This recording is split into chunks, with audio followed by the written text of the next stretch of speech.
అధ్యక్ష, గౌరవ సభ్యులు చెప్పినట్లు 2019 నుంచి 24 వరకు ఆంధ్ర యూనివర్సిటీని ఒక వైకాపా పార్టీ కార్యాలయంగా వాడటం కూడా జరిగింది అధ్యక్ష. అది గౌరవ సభ్యులందరూ తెలుసు. ప్రత్యేకంగా విశాఖపట్నంలో నుంచి వచ్చిన గౌరవ సభ్యులందరూ కూడా తెలిసిన విషయం అధ్యక్ష.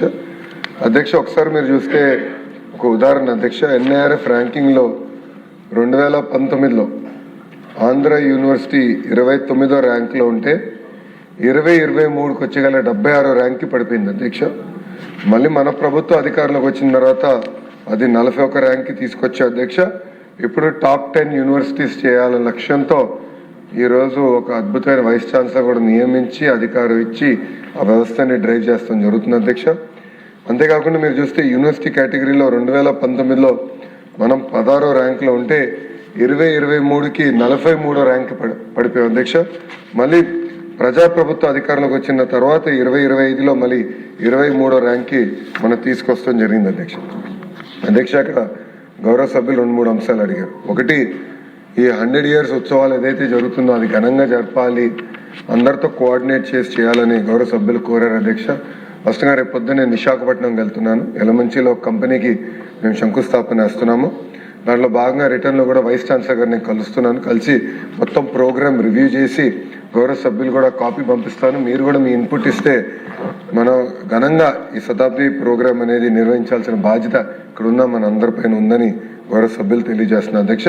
అంతేకాకుండా అధ్యక్ష, కేవలం ఒక ఆంధ్ర యూనివర్సిటీ కాదు, ఆంధ్ర రాష్ట్రంలో ఉన్న ప్రభుత్వ విశ్వవిద్యాలయాల్లో గత ప్రభుత్వాలు 5 సంవత్సరాలు విచ్చలవిడిగా వాళ్ళ కార్యకర్తలు అక్కడ పెట్టుకుంటాం జరిగింది. దానిపైన ప్రత్యేకంగా మేము ఇప్పుడు మ్యాన్ పవర్ ఆడిట్ అనేది జరుగుతుంది అధ్యక్ష. అది నేను ఈరోజు కూడా రివ్యూ చేశాను. నెక్స్ట్ 30 daysలో ఆ మ్యాన్ పవర్ ఆడిట్ మేము పూర్తి చేస్తాం. దాని తర్వాత కఠినమైన నిర్ణయాలు చర్యలు కూడా తీసుకుంటామని గౌరవ సభ్యులు తెలియజేస్తున్నాం. ఇప్పుడే పెద్దలు చెప్పినట్లు ఏంటంటే కాంట్రాక్ట్లో కొంతమంది పనిచేస్తున్నారు, దాని తర్వాత కొంతమంది MTS రావాలని కోరుతున్నారు, దాని తర్వాత రెగ్యులరైజ్ చేయాలని కూడా కోరిక అనేది ఉంది అధ్యక్ష. ఇక్కడ ఏంటంటే ఈ మ్యాన్ పవర్ ఆడిట్ అయిందో నాకు కరెక్ట్గా ఐడియా వస్తుంది అధ్యక్ష, ఎంతమంది ఉన్నారు, ఏ సంవత్సరంలో వాళ్ళని నియమిస్తాం జరిగింది.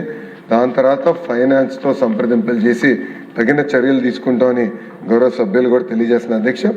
పెద్దలు చెప్పినట్లు గతంలోనే ప్రసాద్ రెడ్డి చేసిన అవకతవకల మీద నేను విజిలెన్స్ ఎంక్వైరీ చేస్తానని చెప్పడం జరిగింది. అది విజిలెన్స్ పంపించాం, విజిలెన్స్ ఎంక్వైరీ జరుగుతున్న అధ్యక్ష. గౌరవ సభ్యుల కోరిక మేరకు ఆ రిపోర్ట్ రాబోయే 45 రోజుల్లో మళ్ళీ మేము వీల్ గెట్ దట్ రిపోర్ట్, అది నేను హౌస్లో టేబుల్ చేసి తగిన చర్యలు తీసుకుంటామని గౌరవ సభ్యులు కూడా నేను తెలియజేస్తాం జరుగుతుంది. నెక్స్ట్ క్వశ్చన్ 1185 పురపాలక శాఖ.